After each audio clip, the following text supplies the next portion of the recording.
Henry Lloyd-Hughes, welcome to An Actor Despairs. How are you doing, brother?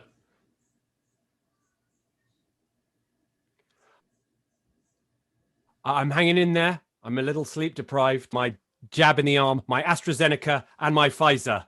Hang on one second. There was a freeze, so let's do that again because it took Okay. like 10 seconds for it to come through. All right. Okay. Five, Okay. 4, 3, 2, 1. Henry Lloyd-Hughes, how are you doing, brother? Welcome to An Actor Despairs. Thank you for having me. I'm a little sleep deprived, Ryan, but you are going to perk me up. You Yeah, are my protein shot yeah. Oh man, I'm and my COVID jab. and your Oprah today as well. Man, I 100%. 100%. it's hard to believe this, and it's cool to have you on. I'm coming up close to 150 episodes, and so I've had a lot of guests on, but Man, man, that's amazing. I That's say this amazing. with every word of sincerity. Henry Lloyd Hughes, sorry for using your full name, just felt appropriate. You're one of the most outstanding actors I have seen, and watching you work, man, in everything that you've done, from like the English Game all the way back to Harry Potter, Indian Summer, like it's so hard to be able to play, especially in the UK where the class thing is a bit more of a thing, for you to be able to pull off posh and then also working class, and just like you make such amazing choices. And when I see you perform, I don't see Henry. I see a character, whether it's whoever it's Sherlock or if it's Alfred, and few actors are able to achieve that kind of level of character acting, but also being you're a beautiful man, so you got everything going on, man. It's such a pleasure to have you on.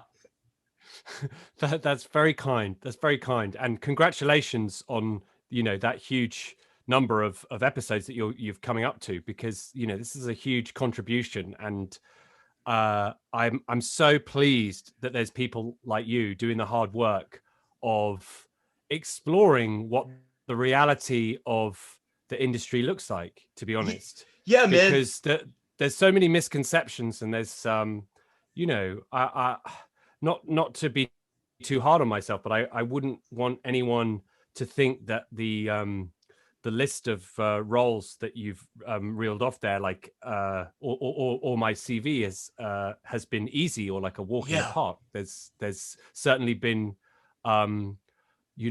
huge periods of self-doubt, and I'm not immune to criticism, and I'm criticizing myself and being hard on myself. So I do think it's a very nuanced space to try and navigate, and it's very nuanced world that we're living in, especially with like social media and the kind of binary nature of everyone stuck in their Oh homes, God. only looking out without having that customary everyday interaction between Yeah. people, whereby you find out the reality. In a weird way, Ryan, I would say your stock couldn't be higher because of the times that we're living in and how important it is to actually connect with people and in a way that is truthful and well-rounded.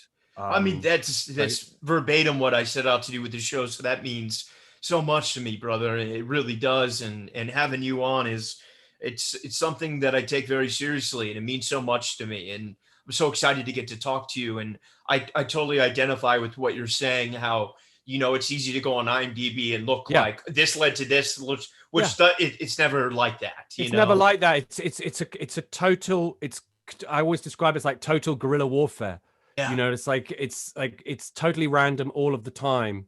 And at least in my career, I've never had a bit or a period whereby one thing leads seamlessly into another, which leads seamlessly into another, and there feels like there's this connective tissue. Yeah. And the weird side effect of that is that it looks like I have this like schizophrenic career where like everything is going off in completely different directions, and like it's like a master plan. And it's true, I have wanted to mix it up, but it's a scattergun approach. It's like I don't want to say it's panic, but like there I'm kind of dictated to by the kind of insanity of the industry. But quickly, before we get to talking to me, I'm just because of my own curiosity, I'm Yeah. dying to know about the origin of how you notched up all these numbers, and what was going through your head before you ever did the first one? What were you sitting on that you thought, I need to engage with actors and talk about this stuff? So I'm an actor, obviously, and you know, man, I say this because I've spoken about it a lot, but it's important. I'm a recovering drug addict and alcoholic, and I had the idea for this. I'm 31. I had the idea for this at 23, but you know, I was so lost and using and just like not being focused on literally not only my acting career but anything but partying, man. I just got lost. And but it was always, you know, I call them, you know, actors that I valued and gave me hope and inspired me. You know, if I could do 1/100th of that, that would be amazing. And you know, finally, once I got sober and I started auditioning, I was just so frustrated with the grind of, you know, as you said, it's just like there's no connective tissue, and at times it just feels like, you know, just getting representation, and then you think you're okay once you have that, but then the goal line moves to, okay, if I can just book. And you know, man, I during my darkest days, you know, once I started getting sober, I would look up actors, and you know, I know Wikipedia varies on degrees of truth, but I would just see how they did it. I'd be like, how did this person? Oh, okay, they went to RADA and then they did that, you know, or this guy was discovered, or this guy just made a film and that, and it really inspired me. And I didn't think there was a show because, like, you know, no disrespect to, you know, Fallon or, you know, any Or of the, inside the actor's studio, but yeah, inside the actor's studio, only like it's put the quite A-list actors on, man, and yeah, and yeah, those yeah, are those are the 0.01%. You know, like yeah, we're lucky getting them working in this business is a coup, and so I really yeah. wanted to celebrate actors that do that, you know, and that I'm interested in speaking with.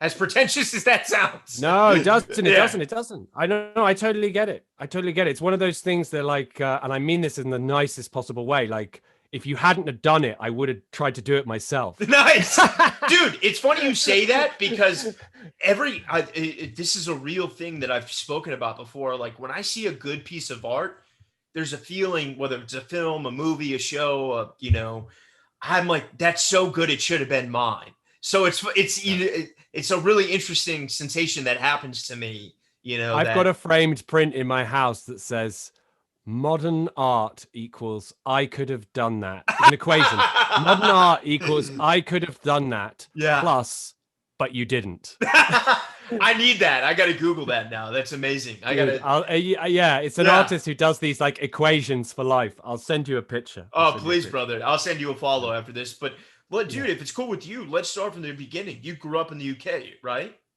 Yeah, that's right. Yeah.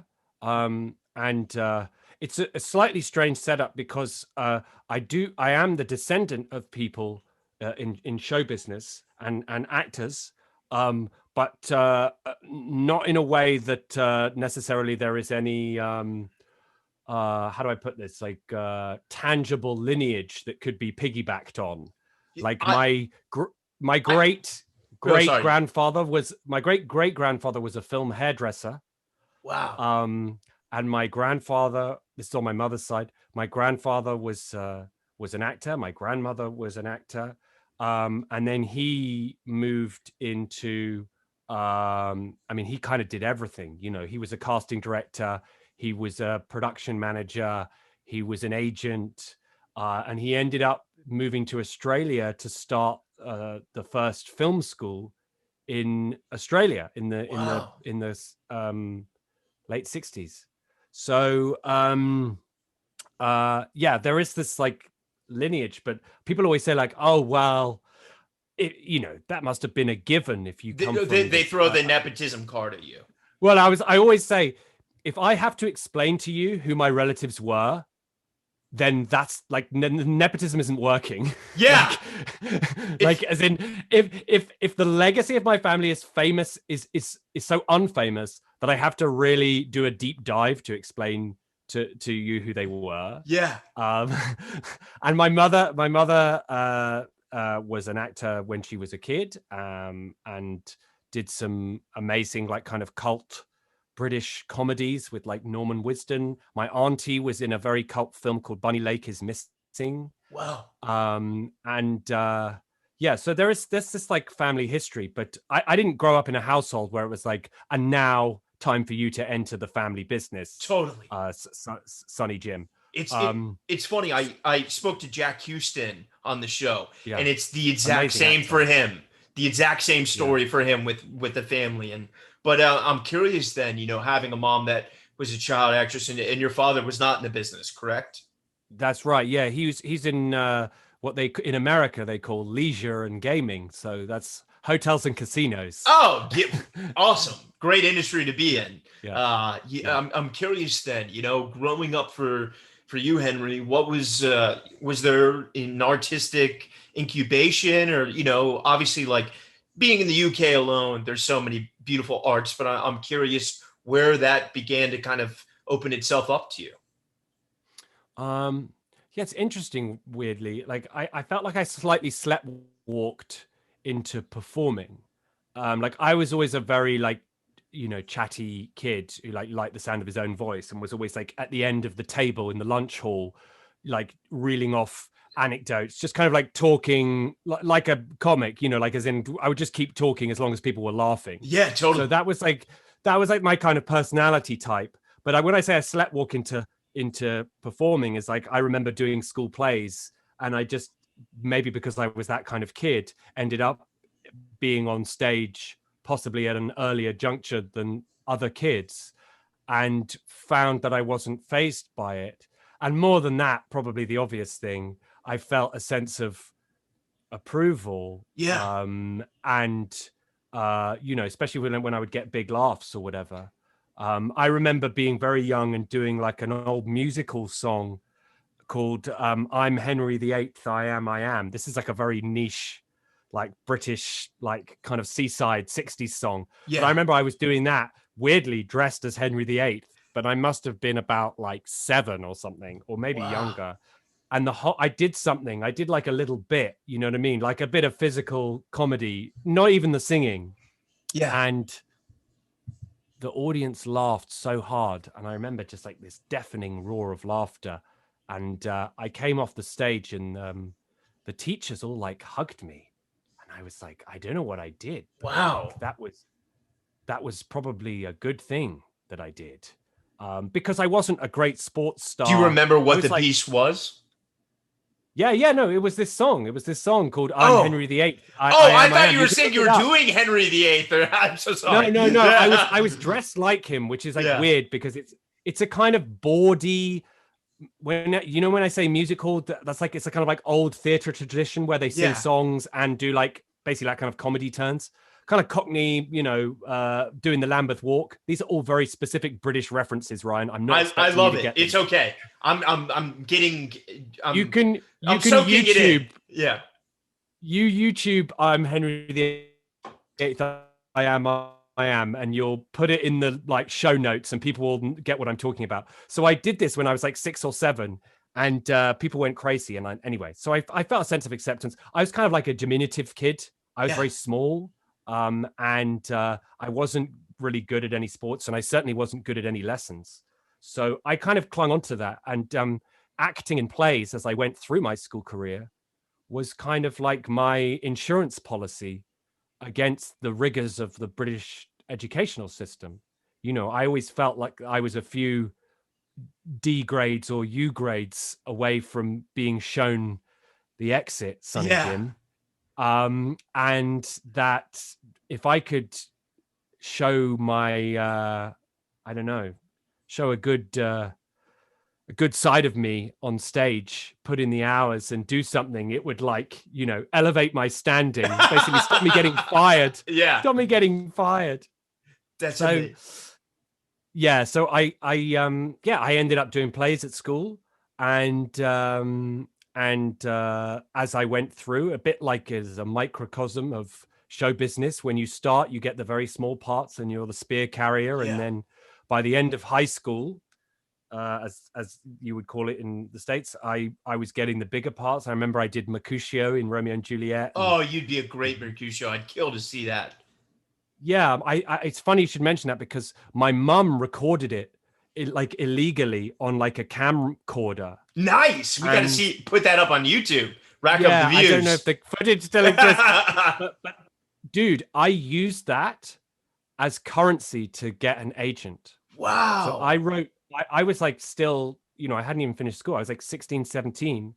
And my mom, through a friend of her play reading group, a friend of her play reading group's daughter was an agent and or just started out, Yeah.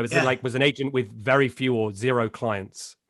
Boutique is like, Yeah. yeah, Well, yeah. she had just been kind of put in a big agency, but she was starting out her agenting career, as it were. Got it. And my mum knew this and said, look, why don't you write her a letter? And I actually found a copy of the letter, and I think I spelt her name wrong. I'm not even kidding you. I would make the same mistake. But man. I managed at the age of like 16 or 17 to convince her to like have a meeting with me. And I turned up with the VHS tape of Mercutio, like, in my hands.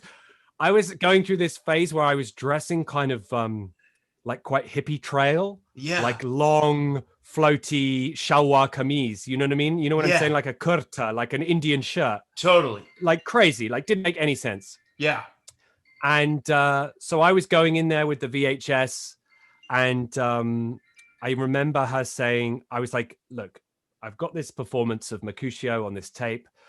I'm pretty sure once you see it, it's going to be a done deal. So I'm just going to leave that here. Anyway, we did a little chat. And then at the end, she was like, I've got to be honest. I don't think I'm going to watch the Mercutio tape. And I was like, no. But she was like, I am going to give you a chance. She was like, I don't know. There's something about you. Yeah. I'll give you a go. And honestly, Ryan, I knew so little, in spite of like my quote unquote lineage, I knew so little about the realities of show business. Were your parents receptive to it? My mum was very supportive, but it was like more like in a kind of like, go and buy a lottery ticket. Like, it's not a bad idea. Get in line. Yeah, totally. Yeah, get in line. Like, I mean, no one's going to call you an idiot for buying a lottery ticket, but like also no one expects you to win the lottery. So like, 100%.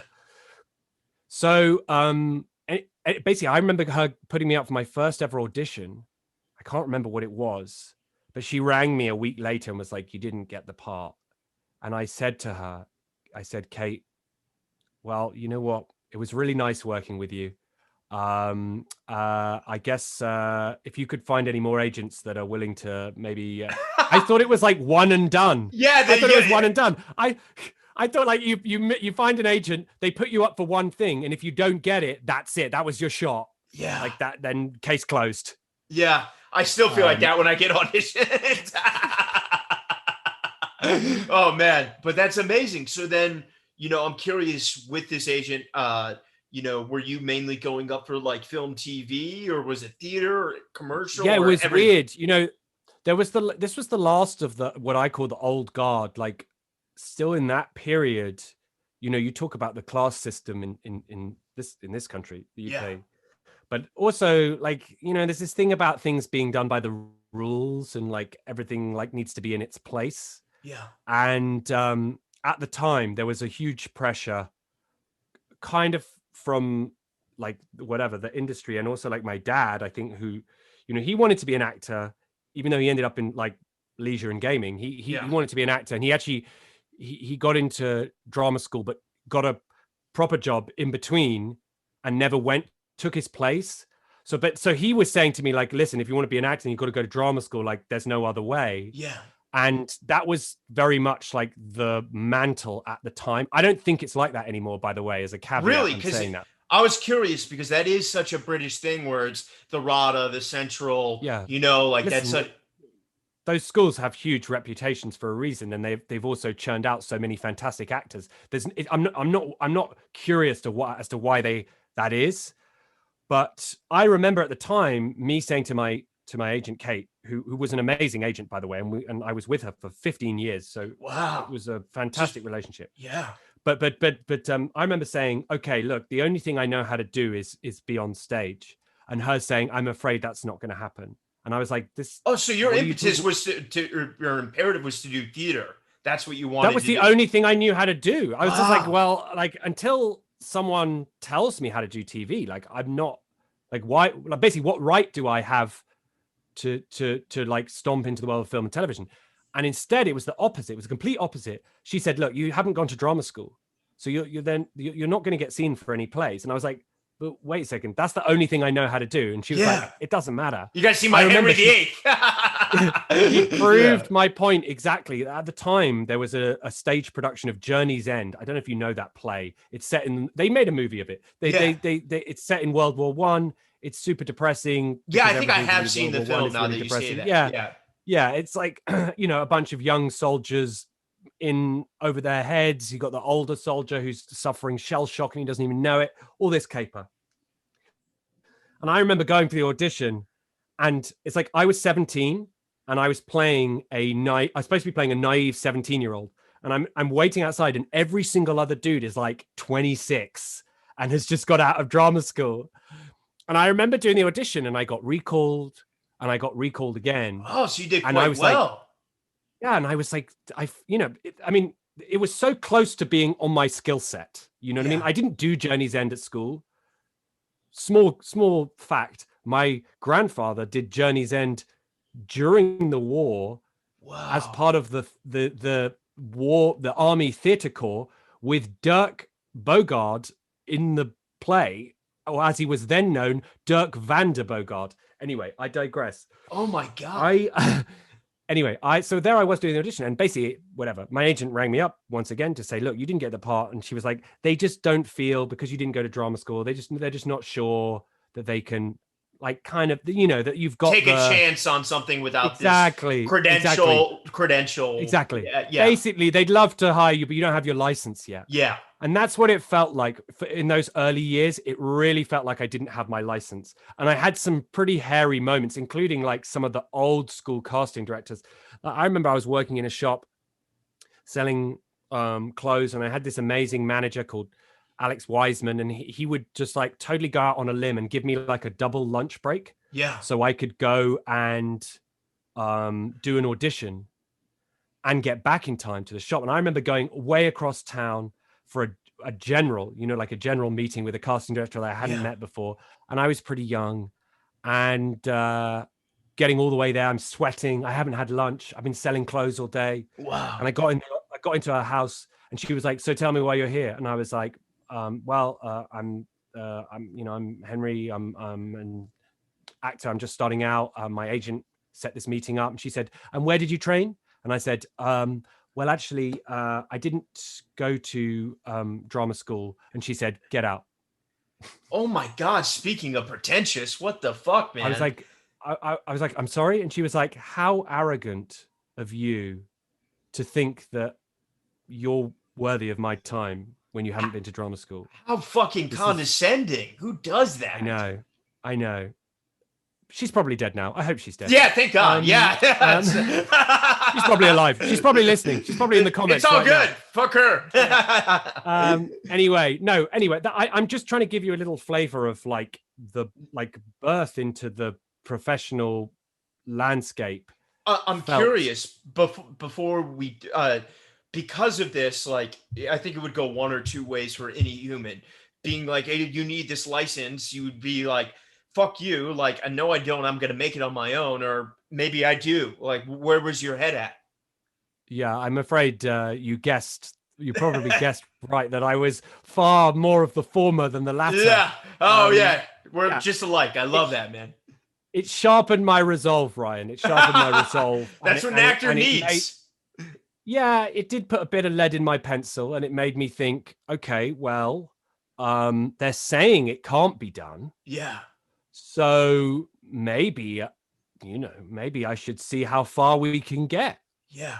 And it's not too far now from being 20 years of work. So not all those people were right. Maybe some of the people who said I can't act were right, but not all of them were right.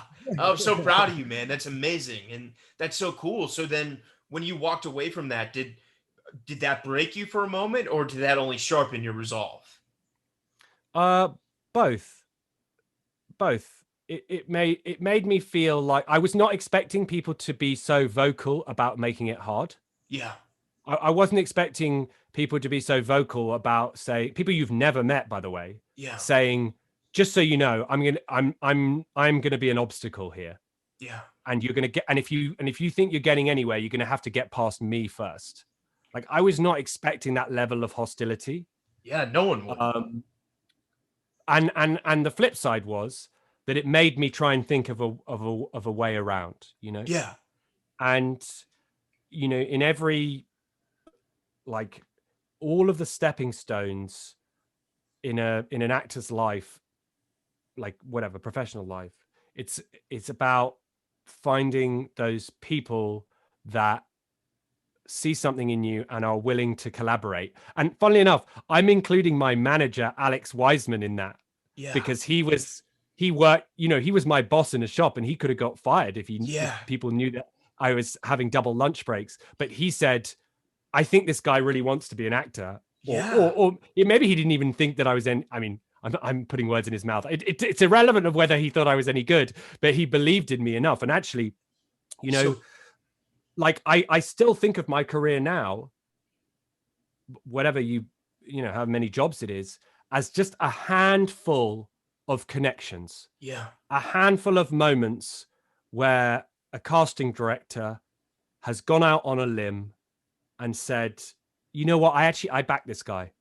Yeah. I think he's got enough for this role. You know, you might not have heard of him, but I think he can do it. And those casting directors that I'm thinking of, and I can name them or whatever, but that's it. Like, that's like, I know it sounds weird, but like, and this can either be, I'm either telling you this as a liberating fact or a crucifying fact. You can take it however you want.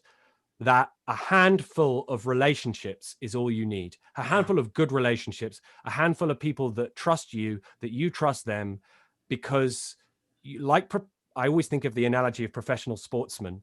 Yeah. You know, without confidence, when you walk into a room, or at least this is my experience, but if I walk into a room and I feel like people, you know, are giving me the stink eye, or they don't want to be there, or they don't want me to be there, I find it nigh on impossible to do anything approaching my best. Yeah.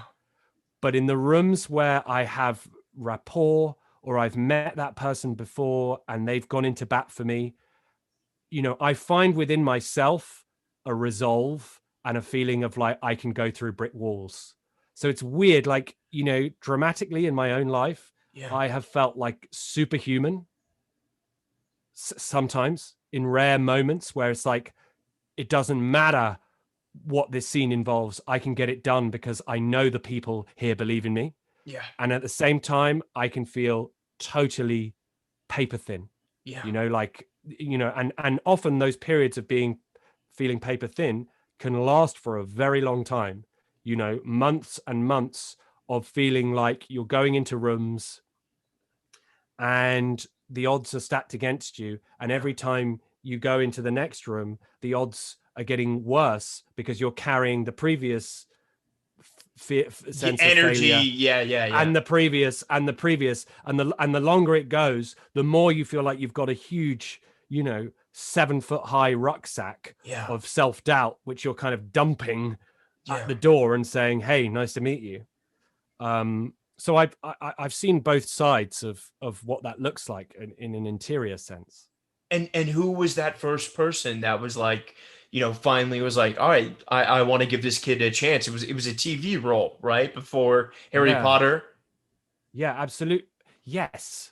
It's like, it always gets a bit blurry because I can't remember what came first. But I think, yes, it was a job called Murphy's Law. That's it. Yeah. I remember going down your resume. Yeah. Yeah. And I was so, you know, just going back to what I was saying before, like, I was so out of my depth because I didn't know anything about television, because all I'd done was plays. Yeah. And oh man, like, I was just I was so unbelievably green. Like, I remember on my first day, I was playing, this is a spoiler for people who haven't seen that episode of Murphy's Law. I'm trying to I'm trying to look up the name of the episode because I'm trying to be completist. Is that show still going?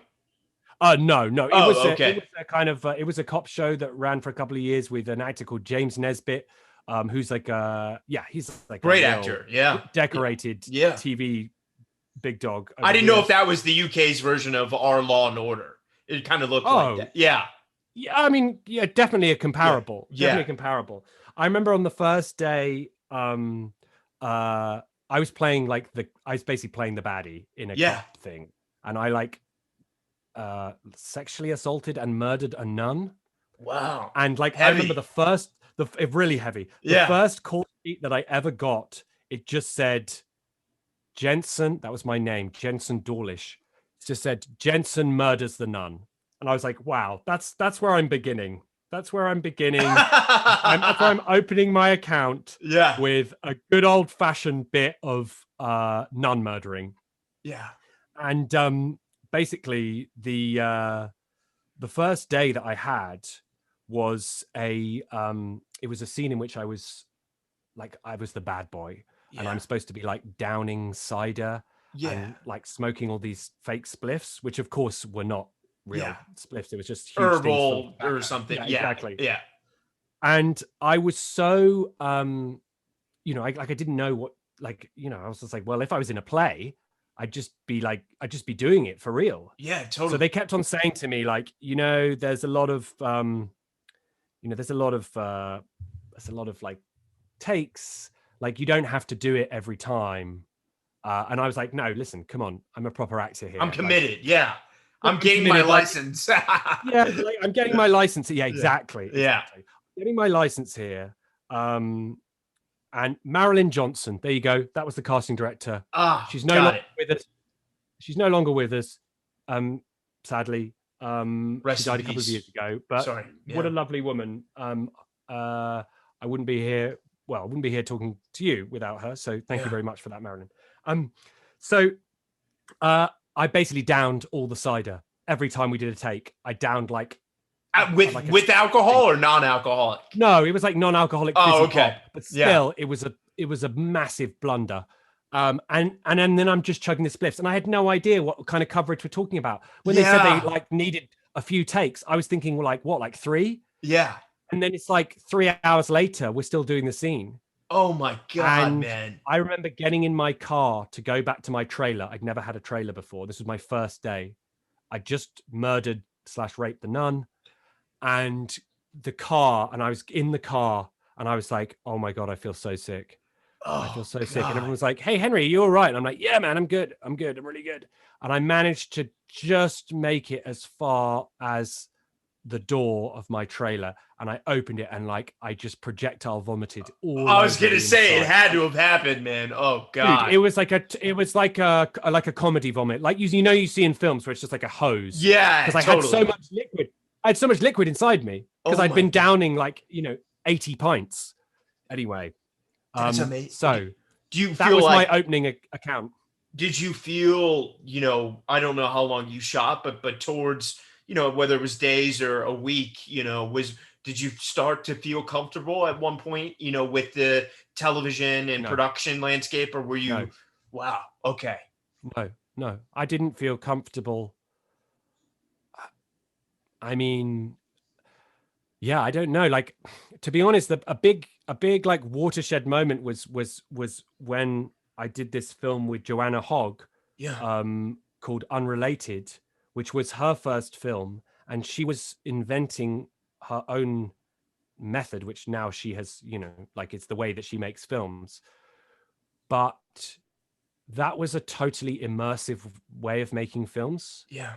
Whereby everything is improvised. You shoot chronologically. We lived as a family for 2 weeks before we even started shooting, just to completely build up this real sense of naturalism and rapport, so you could improvise and talk over each other, and it would just seem like a real conversation. Anyway, I could go on to how that process works. It's quite complex. Did you enjoy that process? But yeah, what I'm saying is that just flipped. It was just a doorway into another world, because then I was like, oh, rather than me like being like on my, you know, with all my, like, if I was a cat, like my hair's on end because I'm thinking Yeah. like, okay, how can I be on guard to do my performance? Yeah. I was like, or you could just do this thing where you're like you're like at one with the camera and the crew, and everything is kind of the same. It's Yeah. like you, rather than it feeling like the camera is the audience and you're on stage. You know, I suppose in a way, psychologically, I was still in that place where the camera was the audience and I was on stage and I was performing to the audience. Yeah. It took me a few years to get to the stage where the camera, in a way, was another actor. The guy holding the boom was another actor. Yeah. They're all in the scene, if Totally. you see what I mean. Like it's all enmeshed. The Yeah. whole room, the whole studio. Yeah. I'm making it sound very like an acid trip or something, but like, No, it's I know exactly what you mean, man. Synchronicity. but like once you yeah. once you touch that, then I felt like I was just trying to get back to that place. Yeah. You know what I mean? But I was also incredibly spoilt Because you don't get that on every job, you know? Exactly. And of course, in a weird way, in the period immediately after that film, things were worse because I'd felt so in touch with my creative juices. Yeah. That like, then when I got spat out the back and was like back to like, you know, cold readings, auditions, just like, you know, the conveyor belt, I was like, well, Yeah. now I'm really out of it, because now I feel like I've met and encountered what I should be doing, but this feels so foreign. Yeah. And I do think there's an element of truth in that, Ryan, which is like a strange curse, which is like, I've felt in my career, the longer you do it, and the more I do it well, by which I mean to the best of my abilities, Yeah. I find the harder it is to audition. And this is not about like ego, like how dare you require me to show you. Yeah. It's more a case of like the specific skill set that you learn on set, which I am very now I wasn't then, but I now am very experienced. Yeah. I have a lot of hours. I have made many, many hours of television. I have spent many, many hours of my life on set. I truly understand the rhythm of making things with a camera. And the more you hone those skills, trying to ape that in an undeniably artificial sense of the casting suite becomes almost perverse, because I the more flying hours I have on this hand, the more absurdly disorientating it is to go, well, that's not the actor who's saying the scenes. Like, that's not how they'd say it. Yeah. Why is that person's phone going off? Oh God. What's it like? Do you know what I mean? Like, what? I fully like agree, man. Auditioning is like one of the worst thing. I mean, it's the worst version / best version of whatever it is to test someone for a role, but it's awful. And I fundamentally believe you can be an amazing actor and just not great at auditioning. You know, it's such a awkward... And I also think that you can be quite an underwhelming actor, but being fantastic at auditioning. Oh, for sure. I've seen a lot of people get into a lot of schools. I could tell you about Henry, but I mean, I got to ask, because it's such a big part of your culture, you know, but the UK, I guess, is like doing something like Harry Potter. Did that have a big gate opening effect for you, being a part of this thing? No, absolutely not. Absolutely not. Really? I mean, like, no. Like, I mean, that was it took a long time to film, but you know, I was not a Potter head. Like, I hadn't read the books before I did the audition. Yeah. And because I was working as a gardener, and I tried to make some money so I could go traveling. And it's sod's law, I got basically about as far away from England as I could. Yeah. And I was on an island in Thailand, and this is before smartphones, by the way. I had to go to an internet cafe, and I saw this distraught email from my agent being like, you need to come back. Like, and it was like 3 days old, the email. You need to come back and be there on Monday so you can audition for Harry Potter. And I was like, oh God, I guess I got to do it. Anyway, so I came back and basically I got offered this role. We did a lot of improv, which was pretty cool, actually. That is so cool. I was really I impressed would with the never casting guess that. process. Yeah, the casting process was like very workshoppy, which I really like. I really think I know that not everyone functions well in that, but for me, if you can break some kind of informality, if you can have people feel like they're collaborating in a process, Yeah. I feel like even if you don't get the part, you feel like you've shown something. Totally. You know what I mean? You've shown something, and that's better than nothing, better than the binary, say the lines, hit the mark, okay, Yeah. you're done. Yeah. So I remember doing improv, and I'm pretty good, but I didn't think I'd get the part. Anyway, so I got the part, but it wasn't a very big part. But my friends who had read the books were like, trust me, book 4, your part is okay, but in book 5, your part is huge. Yeah. So basically do this, take the hit, and then the next film you're going to be all over it. Yeah. Spoiler alert, I was not in the next film. Yeah. So I did number 4. There was about 10 lines. There was about 10 lines in the script that I had. And I was like, okay, well, I got 10 lines. And by the time they did like, pink revisions, yellow revisions, golden rolled revisions, orange revisions, there was about 4 lines. By the time I did them, I think it was about 2 lines. And then, I remember being there in the like cast and crew screening. They didn't invite me to the premiere for some reason, which, still slightly bad. Yeah. And I just remember thinking, man, they've really pushed my scene later than I was expecting. They've really pushed it much further than ever I could imagine it making sense in the plot. And then the credits rolled up and I was like, there is no scene. I'm not in this movie. I'm not really in this movie. God. Yeah. So it, obviously for like Daniel and Emma and like those guys who were amazing to work with, by the way, that just like this, as sweet and hardworking and professional as you could ever imagine. Of course, like they were instantly recognizable from that project. But I just like anyone who got cast in that was so like seen by so many actors. I mean, so many actors, not even came out of that. I'm curious then. I think I in a weird way I fell between the cracks. Like people like Ralph Fiennes, who's like such a mind-blowing actor. I'm a huge fan of his. But like if he's going into that franchise, he's already Ralph Fiennes. Yeah. You see what I mean? Totally. And the main like whatever 4, 5, 6 actors that play the main cast, they were elevated by the enormity of the project. But like me, I'm just kind of like hanging in the background. In the periphery. Yeah. In the periphery. Yeah. You can see me in a couple of shots. Like, I'm wearing school uniform and I've got this like dorky 1970s hair because I'd been filming a TV series that was set in 1974 right beforehand. And the one thing I mentioned about that TV series was, I talk about this feeling of insecurity and this feeling like I hadn't got my license. I remember I did that TV series and the director at the rap. Which TV series are we talking about?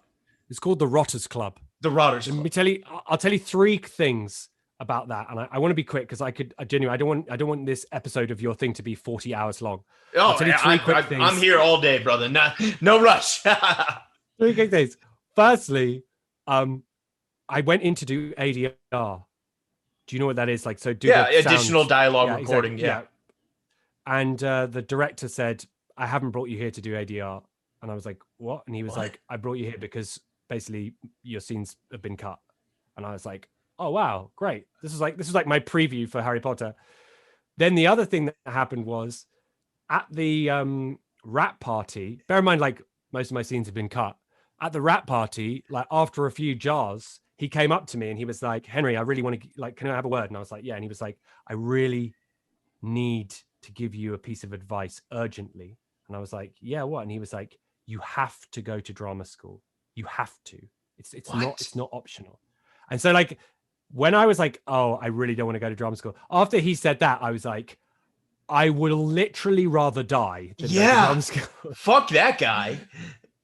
Anyway, for the third part of this story, which is quite magnificent, is that for a couple of years, I did this show called Indian Summers, which was out in PBS in America and Channel 4 in quite England. A few seasons, that was we did a couple of seasons, and it was it was without doubt a hugely seismic moment, even though it like didn't necessarily revolutionize my level of fame. Yeah. For me, psychologically, being like number one on a call sheet for, you know, how many hours of drama was a big Yeah. deal. And like to survived it. And it was very grueling. We filmed it in the jungle in Malaysia, up a mountain. Anyway, series 2, I remember with one of the legendary television icons, Charlie Patterson, up a mountain. Yeah. And he was telling me some anecdote. We were like, you know, having a coffee break, chilling in the jungle, not even sitting on chairs. And he was telling me some story about this TV show that he filmed years ago. And he said, you know, I had a problem with the director. They couldn't get the performances out of these kids. And well, we had to cut all that stuff. And it was a real nightmare in the end. And I was like, what was the name of the show? And he was like, The Rotters Club. And I was like, dude, that was me. No You way. cut me. You cut all of my stuff. And guess what? We're like 18 hours in to a series where I'm number one on the call sheet, and now you can't cut me at all. He had no idea. Oh, that's amazing, man. What a story. I love that, dude. Fucking amazing. So anyway, it's everything's temporary, man.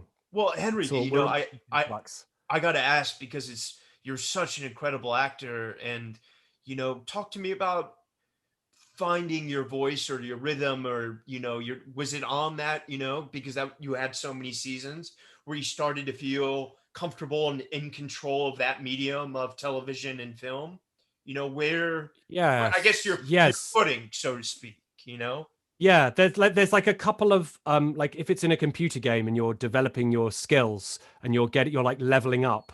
Yeah. Like I would say Unrelated was like one, that was where I went from like, I don't know, newbie to journeyman. Yeah, totally. and you know, I do think, and I'm sorry to all the drama schools out there, that there are, and I know this because a lot of people I know went to drama school, and they also tell me the truth is that there I went to drama school, so I'll probably agree. Yeah, there's a lot of people who I know who went there and say there's a certain skill set that you can only learn by doing the job. And, for sure. And therefore it's a catch-22, because you can't get hired without the experience. Yeah. And it's not until you have the experience that you can, you know, so, and that has always been the case. And I think the thing about numbers, and the thing about I'm a real cynic when it comes to what's it called, like data being used to orchestrate I don't know, decisions at a production level, or casting decisions or whatever, like social media numbers or things whatever, like or whatever. Like I don't know, like, you know, the lists, like someone just needs to do a podcast all about the lists, like all the lists that appear that you can be on and then off and then re-included. And then my point is, being in something that is popular, let's say you start and your first job, you're 14, your first job is incredibly popular, but you've only filmed 3 hours of something, right? Yeah. But it's hugely popular. It's the most popular show in the world. It doesn't change the fact you've only got 3 hours flying experience. Yeah. Right. Great. And the bits that are the deepest, toughest, most like hard won lessons are the lessons that you get from experience. Yeah. You know, talent is one thing, but I suppose what I'm saying is, just because someone is in a show that's successful, it doesn't mean they're any better an actor than you. Yeah. And just because someone is incredibly famous doesn't mean that they have a remarkable skill set at all. It's no guarantee. It just so happens that there are some people who are famous and do have a remarkable skill set, but it's not a flawless equation. Yeah, totally. It's not a flawless equation. You don't, in the course of one's career, you meet people all the time. Like I remember I was lucky enough to do a film called Madame Bovary with Paul Giamatti. Yeah, I remember. And Paul Giamatti was always him and Philip Seymour Hoffman, God rest his soul, there was like a handful of actors that were like on my all-time Hall of Famer, like dream ticket. And working with Paul and riffing with him and playing around in scenes with him and making scenes work together, he was every inch as talented as you would ever imagine. He was funnier, he was more generous, he was, and the same with someone like, Dame Julie Walters. When I was doing Indian Summers, she is incredibly famous, and is even more brilliant than you could ever imagine. So it's not to say that, I'm not saying that there's a glitch in the matrix and everything's upside down. It's more that you can't only rely on the algorithm. You can't only rely on the data. What I think is the most valuable commodity, and I hope is still used, by the way, and I don't know if it is, but I hope it's still used, is real reputation.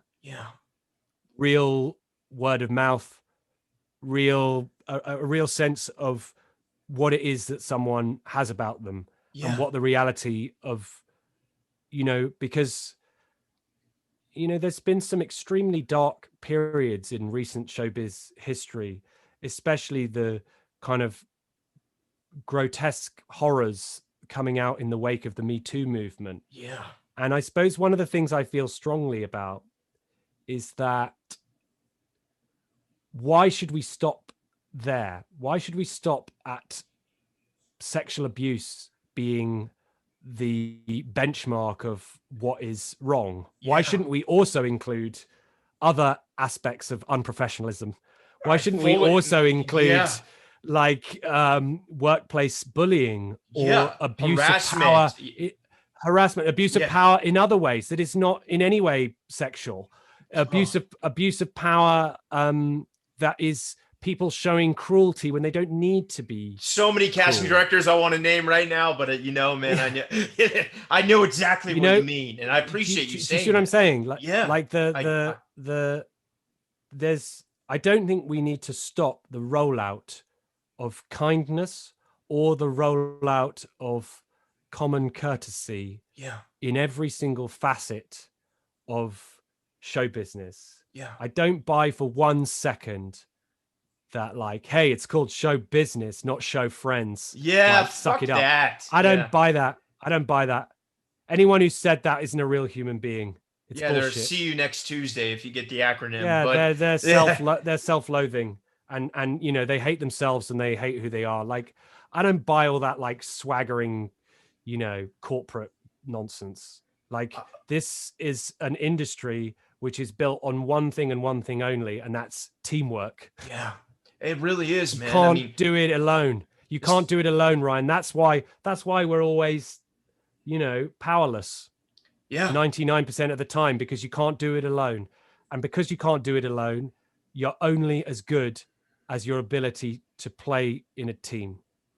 This is what this is about, man. Like, I appreciate what you're saying so much, because this is what's keeping me not alone. What you're saying to me right now, it resonates with me on such an existential and fundamental level. And I'm curious because, one, I'm going to go ahead and say, you have to come back, because I could talk to you for 4 hours. Please come back. And I know we're here to talk about the Irregulars, but before we get there, I'm curious, man, because you did get to do plays in the West End. Talk to me about that feeling of finally, getting the license, or no, more than the license, like driving on the freeway in a Ferrari. What did that feel like? Yeah, there is a part of it that, like, I think, that kind of, it's a cliched phrase, but like, never forget the time when you wanted what you now have, or whatever. You know the sentiment that I'm talking about. 100%. Yeah. And I never have. And I definitely was holding the hand of the 17-year-old that was told, because he didn't go to drama school, he was never going to do a professional theater gig. I was holding the hand of that guy when I was doing, and what's funny, what's crazy is, I was born, nothing to do with skill. I was born with a big voice that could fill a theater. Okay. That's not a humble brag. That just happens to be a fact. And I remember night after night doing, you have you've got your vocal warm up and Yeah. voice coaches and all these professionals that come in, 8 and they shows a would week as well, right? exactly, of Yeah, course, yeah. there's technical demands without exception in every single theater show that I've done, in a big theater or a small theater. Those people have come to me, they've been giving people special exercises and whatever, which is totally cool. And they come to me and they go, yeah, you're fine. You're fine. That's And amazing. it's just like the grotesque irony of like, actually, the one thing that you said I was not allowed to do was the one thing that I was like kind of physically born to do. Yeah.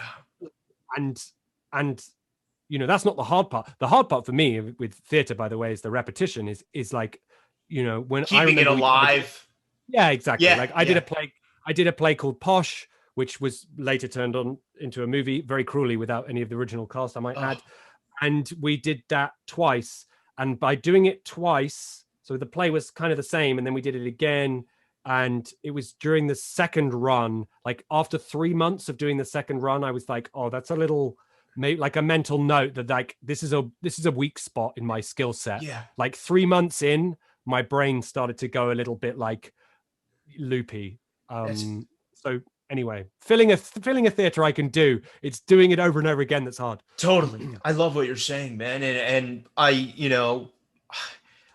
want to talk to you about Killing Eve and the English Game and all that, but because we are here to talk about the Irregulars, to summarize, the experiences of the Pale Horse and all those amazing things you've gotten to do in the last 5 to 6 years, did that really help put you on the radar of, such a major streamer like Netflix for something like the Irregulars? Do you feel like that was, those experiences, because you're so good in those shows, and television really has become the dominant medium of art, because film is comic books now, and it's intellectual property, and it's not the great cinema that it once was in the 70s and 80s and before that. But talk to me about something like this show. Yeah, we had to do a census in the last month in this country, where everyone has to like legally declare who they are and what they do. And weirdly, just on autopilot, I wrote television actor. Nice. I love that. So if I'm asked in the back of a taxi what I do, I say I make television. I mean, that feels like it's my medium. Yeah. Just going back to what you were talking about, the English Game, excuse me, and crossing over, you're talking about these relationships with casting directors. Crowley Poole, who are a casting director, a team of casting directors, they cast me in Indian Summers, and they also cast me in Killing Eve. That's not to say that I wasn't right for the part in Killing Eve. It was. No, but you were I think amazing. for me, there's something about walking into a room and knowing that the people that you're working with like have a small appetite for what you do. Yeah. That I don't think it's a coincidence that when I book a job with someone, and it just so happens that Crowley Poole are absolutely delightful, by the way, but Gillian, Susanna, hello. It just so happens, yeah, shout out. But I also think it's not a coincidence that actors get into this rhythm. And as what I was going to say about Sarah Crowe, who I remember auditioning for the English Game, and you get a sense when a casting director, when you get a little bit of a kind of thumbs up or a gold star. I'm talking about metaphorically here, not an actual gold star. But she was kind enough to cast me in the English Game, and I hadn't really incredible as Alfred. I hadn't really met her before then. But that's what I'm saying, which is like I went from the back of that, going into auditioning for the Irregulars. So just in terms of like, it's like I don't think it's, in a weird way, the industry politics is always working for you and against you. I think almost always in equal measure. Yeah, the irony of that, so fascinating. For me, there are certain casting directors out there who maybe I won't name.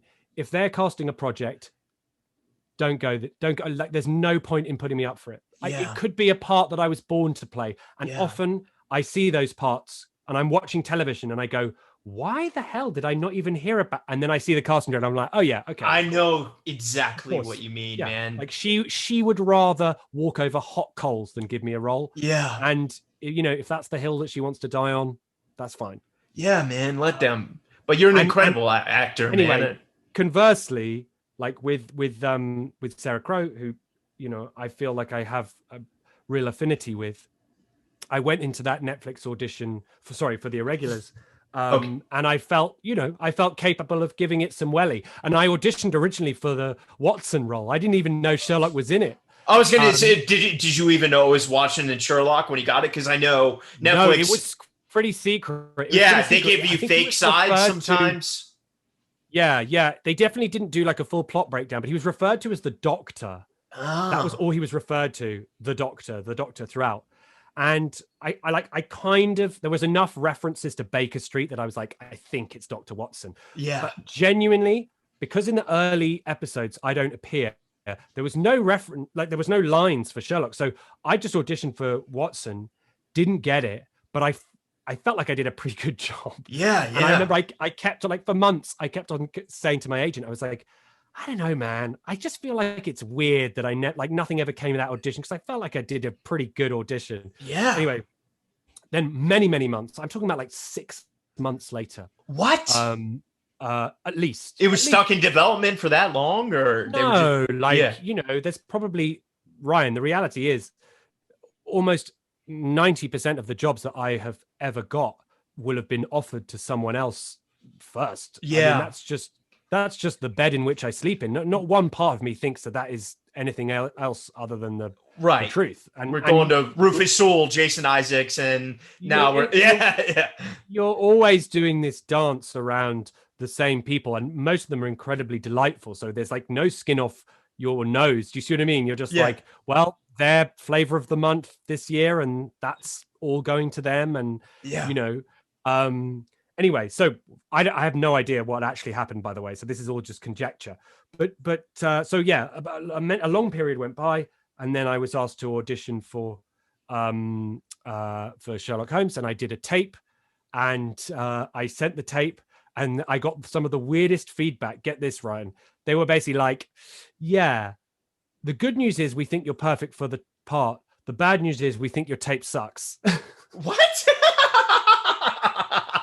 That's I don't know what to make of that, but that's amazing. I guess you know, it's one of those things, and again, it's like slightly the downside when you're given not fake sides, but you're never given the full picture. And I couldn't work out what they were like, it's a period piece, but it's not done in a period style. Like I was getting all these mixed messages. Like, it's contemporary, it's period. Like do it like this, but don't make him like that. But and, you know, often these things get lost in translation. And I think the gist of what they were saying, whether it was right or wrong, was like, you know, we think that there's something there, but you're not really nailing it.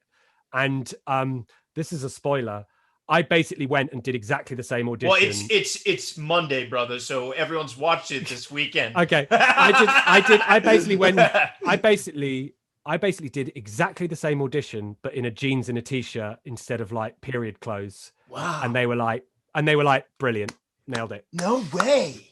I love that, man. That's amazing. Sorry. The feedback I was getting was that, like, you know, they wanted it like, this is like an edgy show, and we wanted to, like, this is not a kind of like, you know, suave fireside. Yeah, Benedict Cumberbatch. Whatever. Like, yeah. They wanted something. So I basically changed my outfit and rocked up.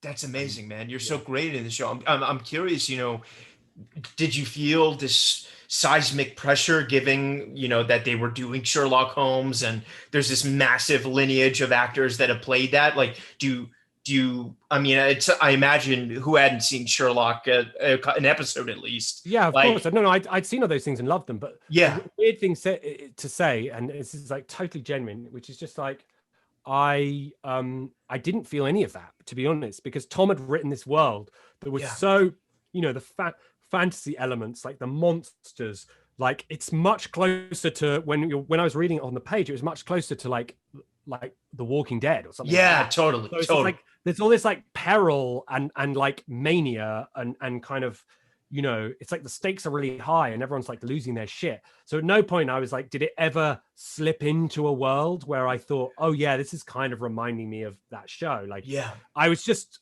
caught up in this, you know, this other thing. And so, yeah, I didn't feel any pressure. Wow. And you speaking got of it. pressure, though, and I got it. Speaking of pressure, though, I will have to leave fairly soon because I need to go look after my children. So this is the sad reality. It's okay, man. Life in the fast lane, I'm afraid, Ryan. Oh, brother, I could talk to you for hours. My nanny's got to leave. My nanny's got to leave. This is the truth. This is the gold. I'm going to ask you 2 final questions, but please come back, man. I would love to pick up again with you any day. You're amazing. Okay. Question one, what's keeping you inspired, man? We've been through this pandemic. It's a wild time, like what's keeping Henry, That's a really tough question because honestly, throughout this entire period, I've hit some real lows, and the support and courage of a few close friends, you know what I mean? Like just the absolute, I don't know, man. Like I'm thinking of names of people that I know that in the last 6 months or a year where I've been really low have been like checking in and picking me up, Dan and Doyle and Rafe. I'm thinking of my mates now. Oh, that's amazing. Like, I love it. Just like you have these people that that tell you to hang in there, and it's really tough. Yeah. Because like who won't question themselves when you're stuck inside your house for a year, like not doing what you want to do? And you're still in lockdown, Yeah, exactly. It's the perfect breeding ground for self-doubt, isn't it? Yeah. Well, final question, brother. You've had such an amazing career, and you made so many amazing things happen for yourself without having to go through, traditional, institutional, and now we're in a place where, I think the world is really reevaluating these needs for, not just drama school, but just higher education and the cost and the benefits. So for all the young Henrys out there that are 17 or 18, US, Africa, Asia, and really want to give this acting thing a go, any words of wisdom you might have for them? Don't forget to live your life. Yeah. It sounds like cliche, but you're only as good an actor as you have life experience. Fully agree. In the same way that I have to, run out of here in a few minutes to go look after my kids, I have always tried to live, call it, like Batman or Superman. It's like my secret identity is living a rich and varied life, meeting as many people, doing as many experiences that have absolutely nothing to do with show business. Yeah. Because the further away you get from it, the more it wants you back. Yeah.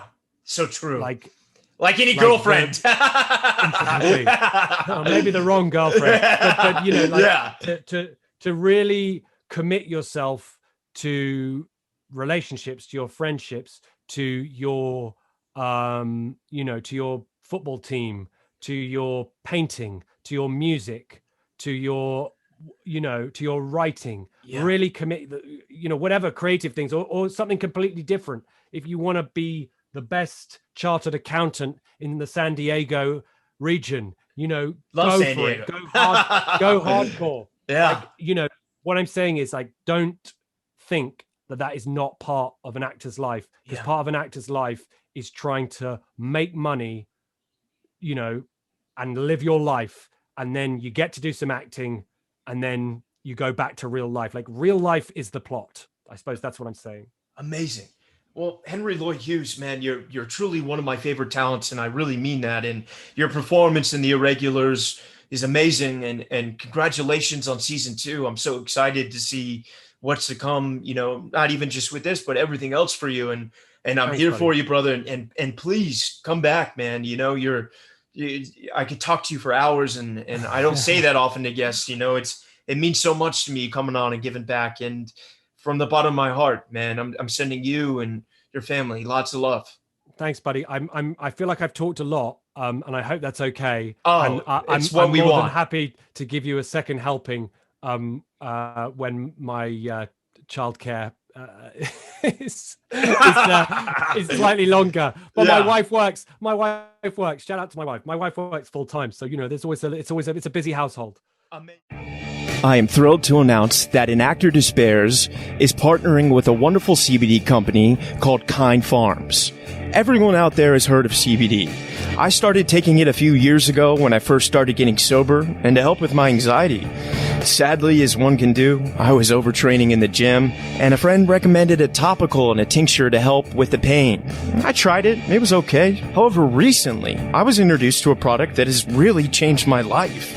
Not only has it helped me with anxiety, but I am stronger than I have ever been. I'm able to carry out lifts my body used to prevent me from doing. Kind Farm products have single-handedly changed my life athletically and personally. They utilize 100% local licensed farmers, organic cultivation, and CO2 extraction for superior CBD. Kind Farms is turning CBD to a kind alternative to pharmaceuticals. Let's transform Tobacco Row into Hemp Row. If you want to get involved, please reach out. Together, we can make a difference. You can use my code RYAN10 for 10% off. You can find them on Instagram at Kind Farms Inc., all one word. That's KINDPHARMSINC, and their website is kindfarmsinc.com. Once again, my code for 10% off is Ryan.